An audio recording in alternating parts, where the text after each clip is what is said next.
Assalamualaikum warahmatullahi wabarakatuh, sahabat dan para subscriber Petualang Setan. Siang ini kami mengunjungi rumah Mbak siapa? Reza. Mbak Reza. Itu di daerah Jalan Baru. Jadi Mbak Reza ini indigo, teman-teman. Indigo itu kabar-kabarnya dari waktu SD kelas 6. Nah, jadi hari ini kita akan mengungkap bagaimana perasaan dan bagaimana keseharian orang-orang indigo. Baiklah, teman-teman, ikuti terus. Oke, teman-teman. Assalamualaikum Mbak Reza. Nah, jadi kami di sini ingin Mbak Reza itu sharing, terus bagi-bagi cerita bagaimana pengalaman Mbak Reza selama menjadi orang yang indigo. Apakah hidupnya itu tenang atau gelisah, sering dinampakkan wujud-wujud yang tidak bisa kami lihat. Nah, gitu. Boleh Mbak Reza ceritakan, mulai dari awal lah. Dari awal pertama kali. Kalau yang pertama kali tuh ya tuh teman gitu kan, waktu pas kecil tuh ya, teman gitu, tapi kemudian aneh.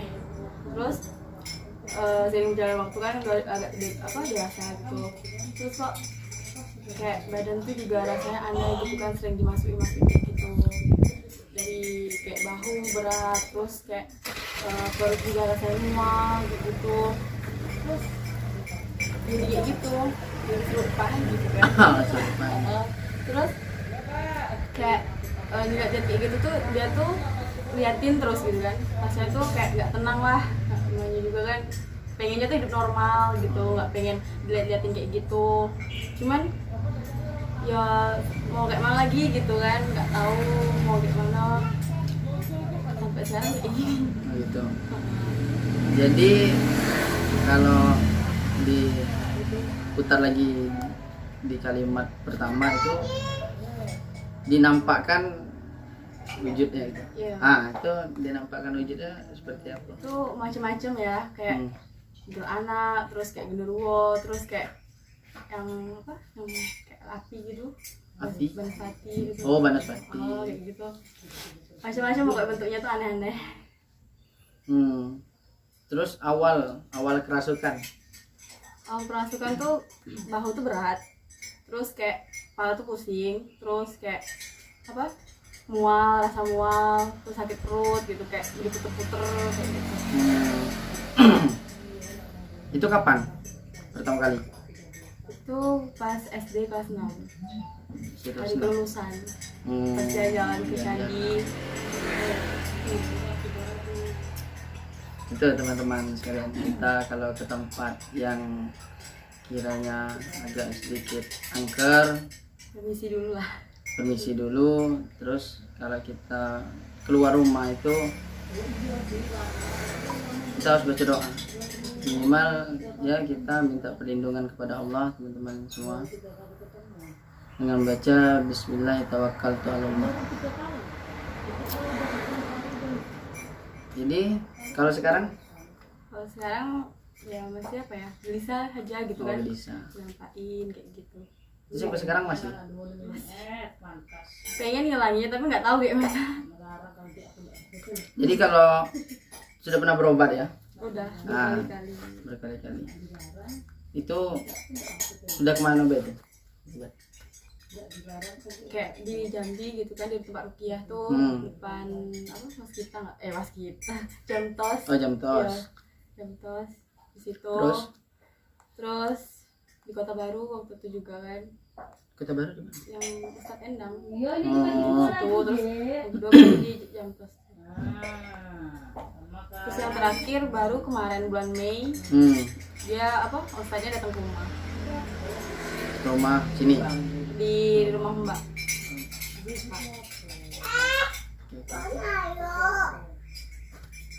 Terus ada pesan-pesan enggak untuk teman-teman para petualang setan?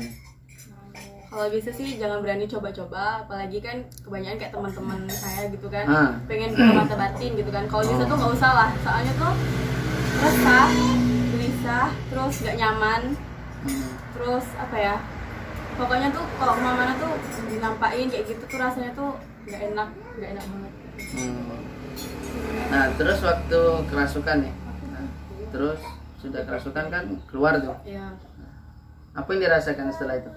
Apa ya, badan tuh lemas rasanya, terus kayak aku ngapa gitu loh, kayak aku tadi ngapain kayak gitu. Nggak tahu ya? Nggak tahu. Oke. Itu dari pandangan keluarga gimana, Mbak Reza?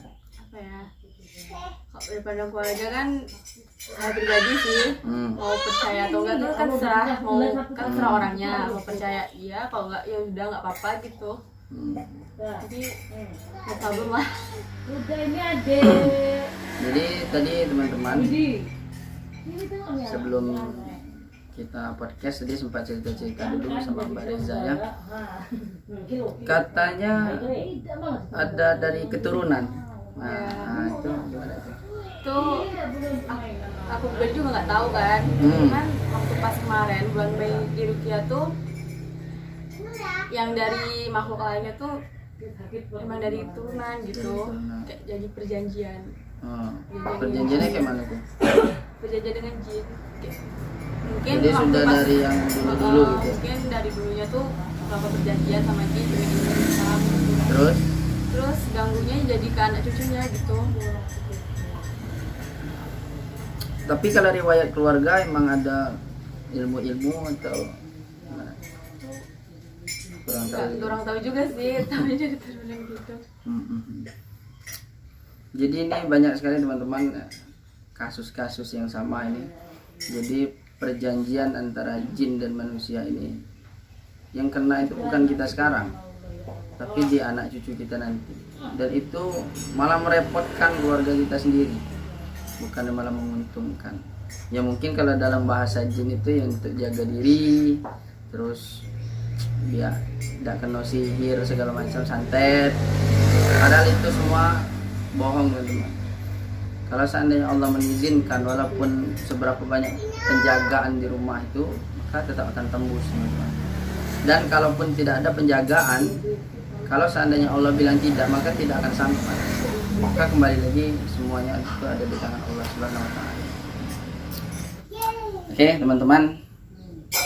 Jadi Mbak Reza, kira-kira selama perjalanan hidup ini di mana kira-kira tempat yang emang benar-benar angker, yang sering wujudnya itu sering nampak? Di Koni lah. Koni Batanghari. Iya. Di stadion Koni kita makan. Oh di stadion itu? Enggak, kan maksudnya rumahnya tuh di belakang Koni. Oh. Itu yang paling ekstrim lah. Paling ekstrim. Wujudnya apa tuh? Banyak kayak Oh di situ gudang. Selain di Koni, itu kan kalau di Bulian nih. Kalau di tempat lain. Katanya sih di apa Batu Tepung tuh nggak angker juga. Terbom yang lama.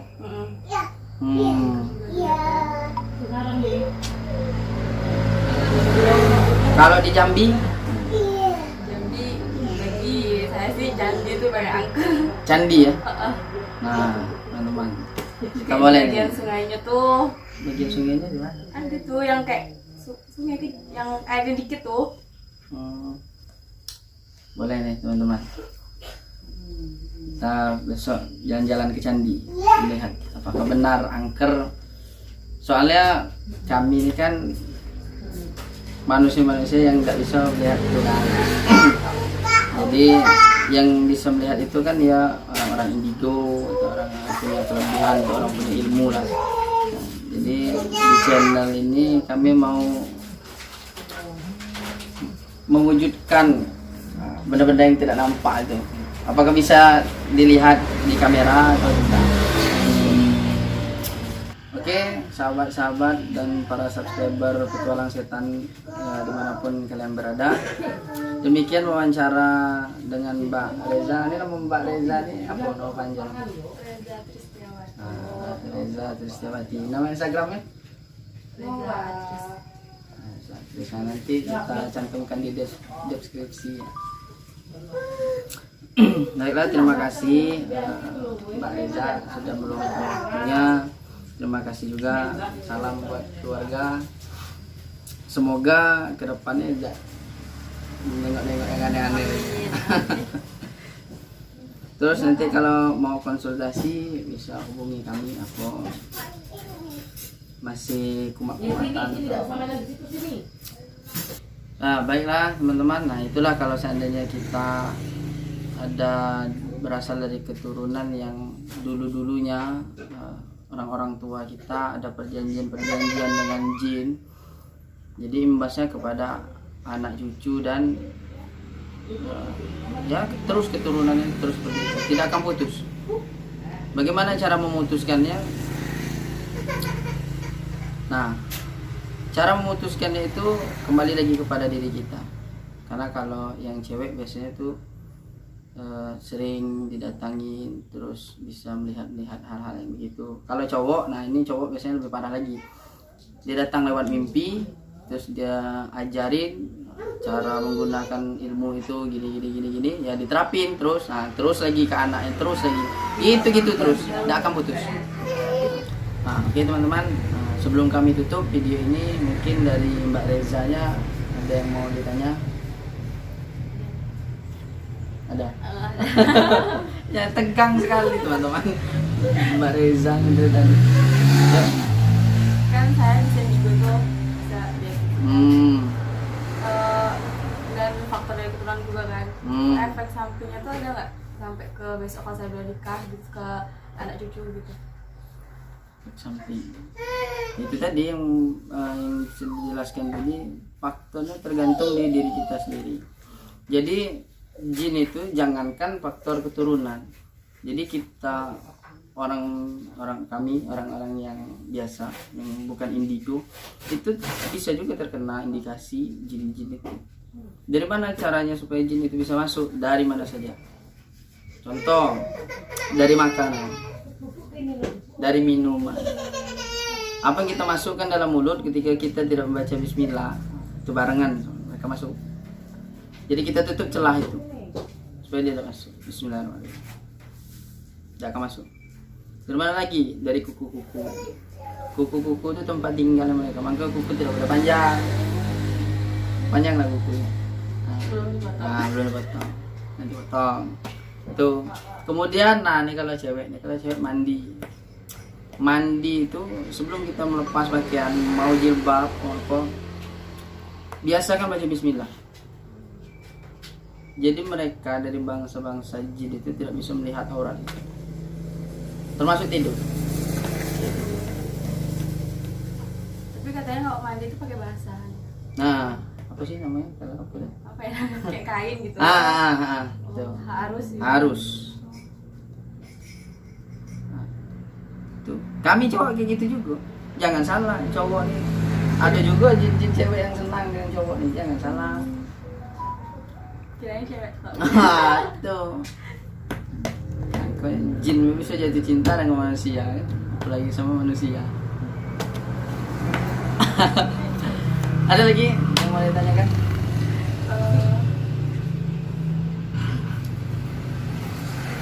Kayak apa ya? Kayak misalnya santet-santet itu bisa. Oh, bisa apa nih? Maksudnya kan kayak misalnya boneka gitu. Terus katanya kan kalau misalkan kita ini yang nyantetnya kan bonekanya, terus katanya kalau terus pakai jarum tuh bisa efeknya kan bisa ke orang tuh bisa terjadi. Santet itu bisa dikirim. Nah, disitulah kesalahan orang-orang yang punya ilmu-ilmu yang ilmu-ilmu kayak itu. Jadi kalau kata orang-orang dulu itu kan biar melindungi keluarga supaya tidak ada kena yang kayak gitu. Padahal itu salah. Kalau ini sifatnya jin. Kalau jin yang dikirim ini lebih besar, lebih kuat daripada jin yang menunggu rumah. No. Kalau seandainya jin yang menunggu rumah ini lebih besar daripada jin yang kirim, kental. Jadi dia sistemnya memang kekuatan. Energi lah. Energi itu. Tapi Mangkonya, apa katanya santet itu bisa sampai membunuh gitu. bisa, santet itu bisa membunuh. Karena kan memang tujuan santet kan untuk membunuh orang. Ya sih, tapi kan kadang ada yang untuk nyakitin gitu. Ya, banyak jenis. Jadi jenis itu ada telu, santet, pelet itu juga masuk. Kok pelet tuh gimana gitu? Kalau pelet tuh biasanya misal habis putus misalkan, jangan mentang-mentang kita tidak bisa lupa dengan dia katanya pelet. Salah gitu. Itu antara masih ada perasaan weh. Pelet itu sifatnya ada yang nyakitin, ada yang ngidah, ada yang sampai bisa buat gila emang ada. Jadi tiap duduk, tiap tegak, tiap kapanpun gitu, walaupun kita sudah lama nih misalnya putus dengan cowok itu misalnya, itu masih tetap teringat sampai terbawa mimpi. Baiklah teman-teman dan sahabat-sahabat termasuk subscriber Petualang Setan, hari ini cukup sampai di sini dulu bincang-bincang sama Mbak Reza Trisjawati. Nanti Instagramnya kita cantumkan di deskripsi. Oke, baiklah teman-teman, kayaknya itu dulu yang dapat kami sampaikan. Terima kasih pada Mbak Reza telah meluangkan waktu. Oke, kami dari Petualang Setan pamit dulu. Wassalamualaikum warahmatullahi wabarakatuh.